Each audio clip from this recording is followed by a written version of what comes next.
to do this, but these guys are the heroes, and there's some more out here too. There's some guys that I looked up to over the years that are sitting out here, and some that aren't with us anymore and all, but I want to especially thank these guys, Bill Huntley, right here to my right, and Ray Gresham and Tom Smith, and I'm sure nobody has to be told who everybody is. Y'all all know who they are.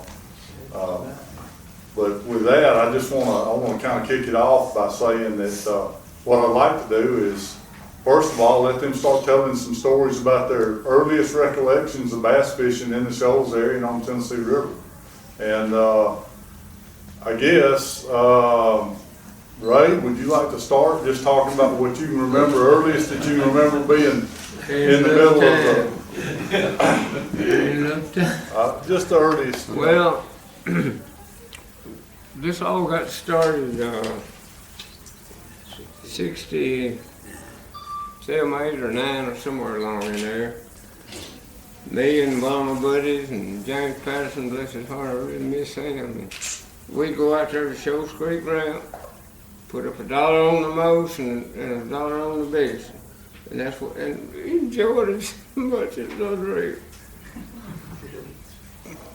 I think about that many times, it's funny, but anyway, what I really miss is all of them that's passed on before us, but especially Patterson.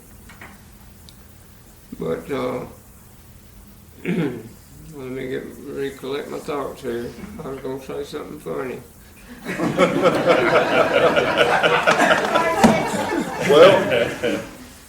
Well, now I forgot what it was. well, while you're thinking about that, Tom, what are your earliest recollections of bass fishing in the Shoals area? Well, I started out in a wooden boat, fished it for years, finally got a aluminum, and then I got a bass boat, and that's about it. I just fished a lot of the early BASS tournaments.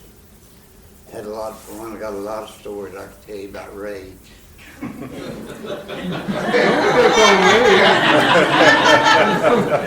Good or bad?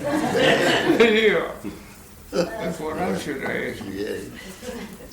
I tried to lead him over a log one day and led him right into it. Yeah, but down there, it's, what was the name of that lake in Florida? It was Rodman Pool. Roland Martin, that's what it was. Yeah, he told me to watch that log down there, and I was watching him run over. Got my lower unit, knocked it off right even with the bottom of the boat. Yeah, you got Roland Martin's whole transfer. But I had the old slow boat. I was back behind watching everybody, and I could see it was a long limb sticking out over these telephone poles we had to go through. Didn't know the whole log was under the water. And they were trying to go under that log, on that limb, and it hit that log out there in that channel. Yeah. Another good story on Ray is he went down there and... Picking on me again? Yeah. Well, I didn't fish in a tournament with them. But Ray, Ray was going to fish Seminole, and you get a 3-day permit to fish. Yeah. Well, Ray said, I'm going out the first day and not get one, and I'll get mine to do the rest of the 3 days. He hadn't been out there just 2 minutes of game warden got him. Took me all the way back to the damn courthouse, made it fine, made me pull my boat up there by a bridge, and I said, I'm going to leave my boat here about 7, it'll be all right. Took me all the way back to the courthouse and had to pay, I don't know, it was $25 or something. The fish was out of license, of course, then I had to buy a license. Yeah. But what was so funny, they let him in, and the next morning I went down there and started getting my boat, and Ray's looked like it was hung under the dock. So I said, I'll go down there and help you get out on the dock, and he'd split the bottom of that boat. And when they were leading him in, they led him over a stump. And Ray said, I'm gonna sue that bunch for I don't remember that. You don't remember? No, I don't remember that. We were down there in that old harbor, we never did fish out there, I think one time. Yeah. Roland Martin, he won it that day of life, went up there in the back end of the harbor and caught a big old bass and turned it back. I went back out there by that tree the next day and caught it. Caught that bass, and won the tournament with that thing. Yeah, I was tied to the lead in that tour the first day, but then I kind of fell. I think I finished sixth, but if I'd have caught that bigger than over deal, I'd have won. I know. Well, Bill, what about you? You have a little different perspective. Well, my early days of, my earliest recollection of fishing, particularly Pickwick Lake, I fished with my dad. And I guess the first time I was on that lake was when I was about 5 years old. That coincidentally, that's the year Pickwick Lake was packed up. That was in 1938, February 8th, as I recall. And that's when they closed the dam and started back in Pickwick Lake. It wasn't that exact time that I was here, but sometime during that year, in the spring. And gosh, I fished from one end of the thing to the other. In fact, I had fished every lake on the Tennessee River chain, and of course, a lot of people here may not How old realize. are you, Bill? Well, I'm old enough, I'm buying nothing but ripe bananas.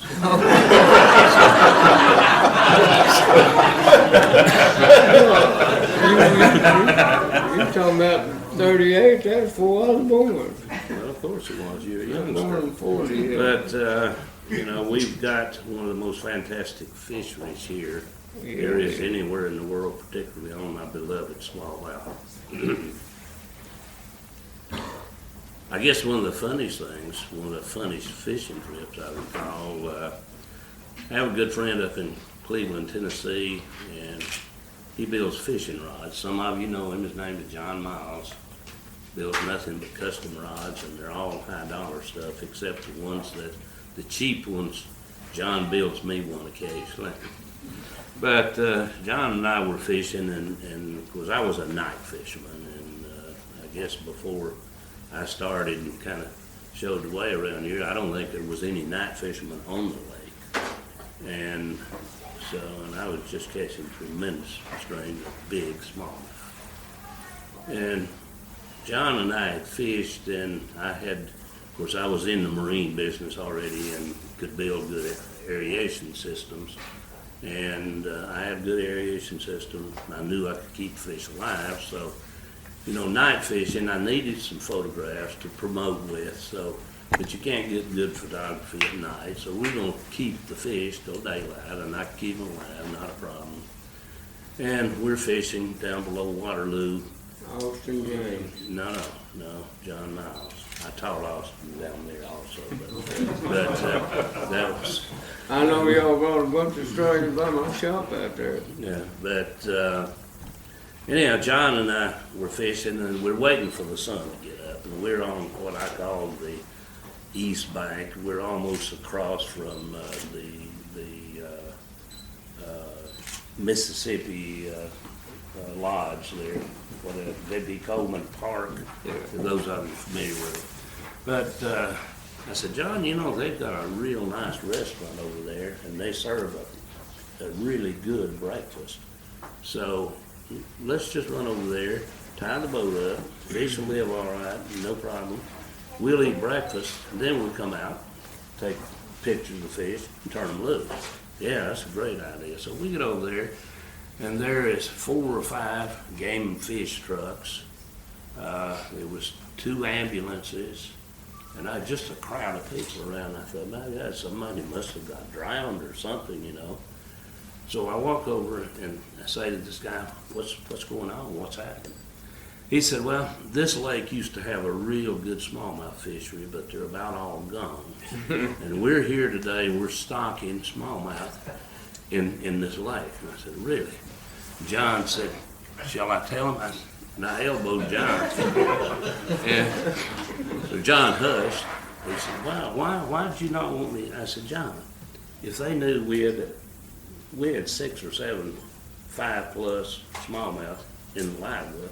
I said, those guys string this up. They thought we were keeping those fish. But they're in there to stock the lake with smallmouth, which I thought was a great thing for them to be doing. And I told John those little pound spots and Kentuckies over there on that north bank will appreciate it.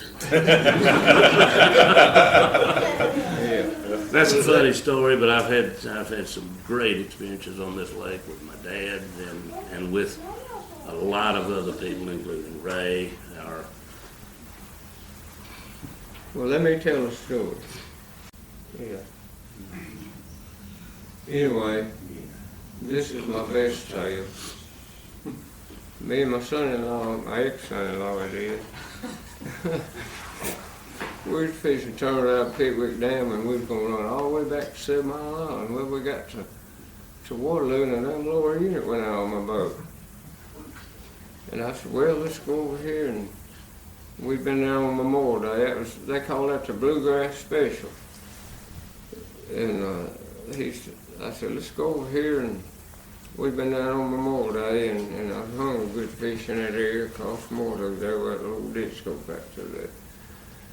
And went over there, and all of a sudden a big one come up busting back behind the boat. I said, Mike, that's my son-in-law, ex-son-in-law. I said, throw your topwater back there. Well, the second cast in, held it 5.5 smallmouth. I said, we're here for the duration now, Mike. We ain't got we can't go anywhere. But we had how many people stop tell us they'd come back and check with us before they went in.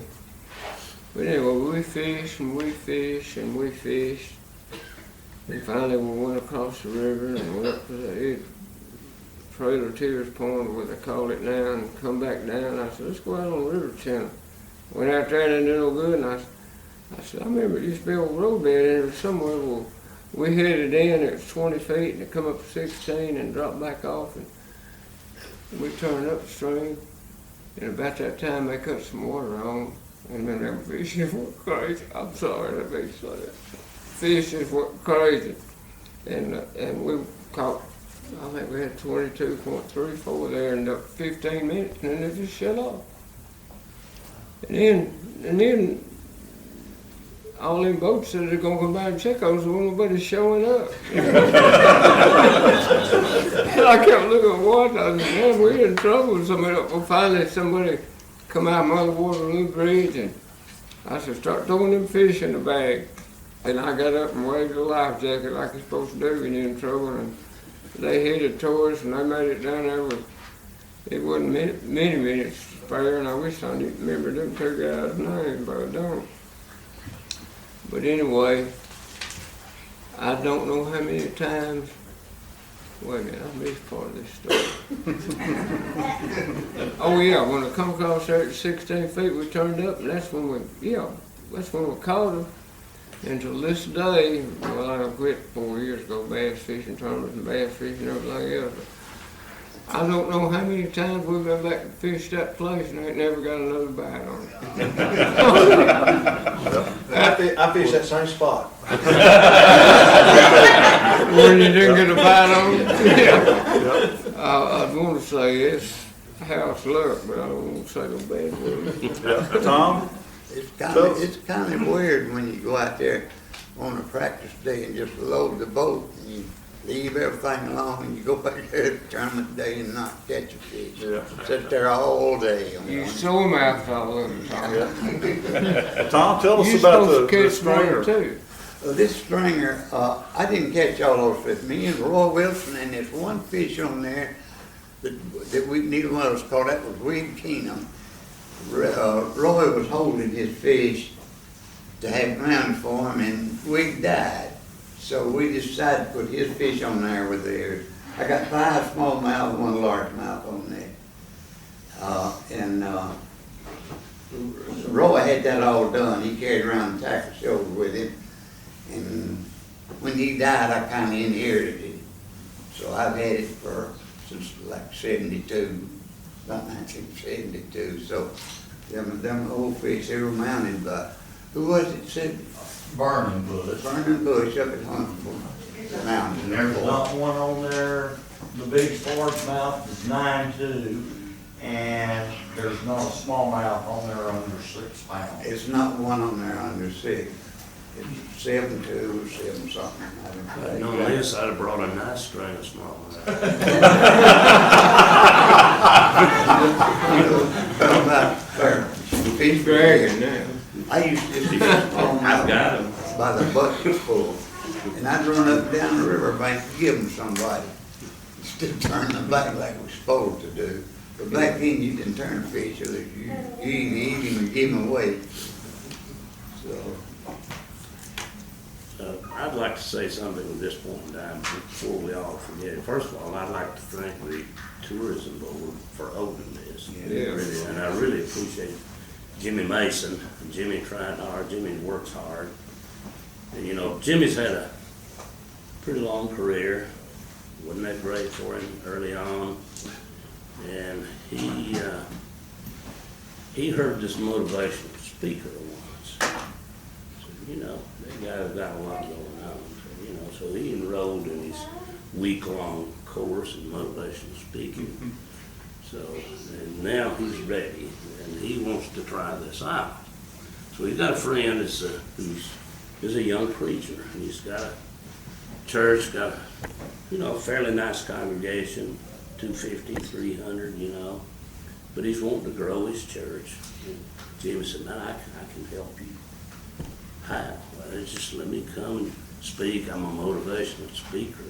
And, you know, I'll double your congregation. So come on, man. So he shows up. Time for this to start. About half his congregation showing up, and that's all. So he got about 150 people there. Jimmy says to him, said, you did get the right day. Oh, yeah. He said, well, did you tell him I was coming? He said, no, but I can assure you I'm going to find out who did. That's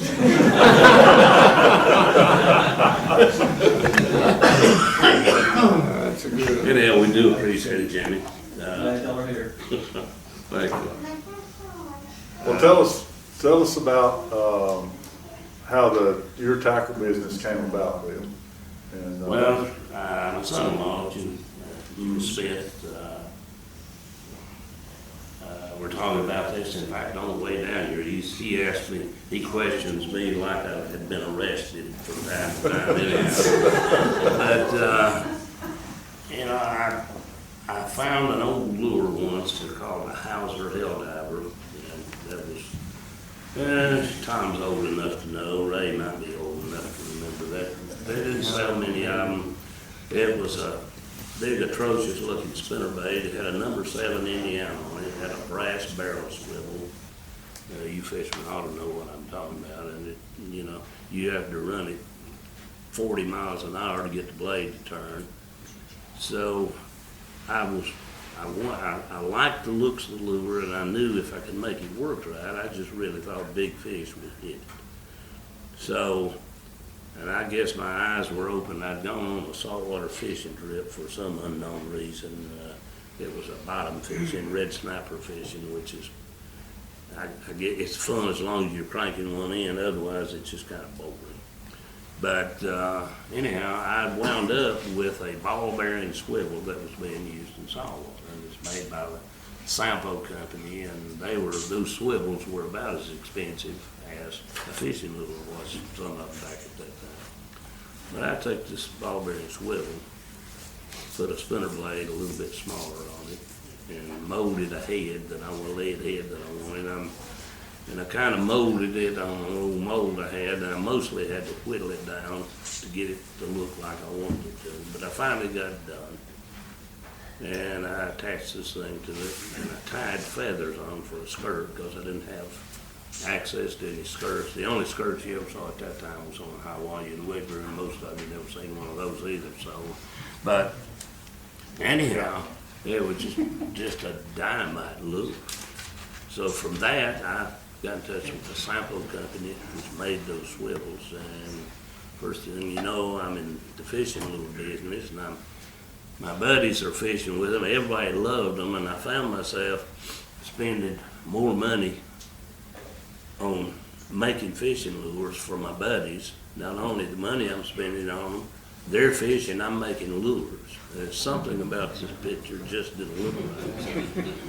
And I'm gonna start selling the things. And I recall the first, of course, I sold them to a local tackle shop first. And that's how I got it started. And the first distributor I ever sold to was Birch Tackle in Florence, Alabama. And Birch gave me an order, and I had something like 8 to 9 colors. And they wanted 10 dozen of each color. I thought, my God, there's no way anybody ever make that many spinnerbaits. But I wound up before that lure company was over, and I had sold it. Bumblebee. And that was the Bumblebee, and most people around know about that. But we had other things. We had crappie jigs and bits, and you know, so forth and so on.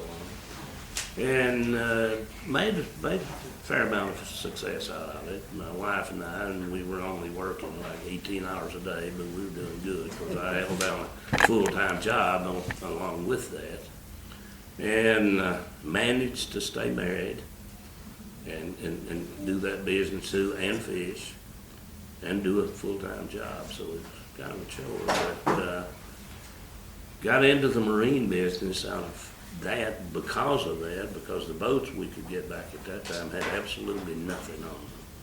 The boats of today, you get it, it's got depth finders, they've got trolling motors, they've got our jack plates on it, they got, all you gotta do is put gas in it and go fishing.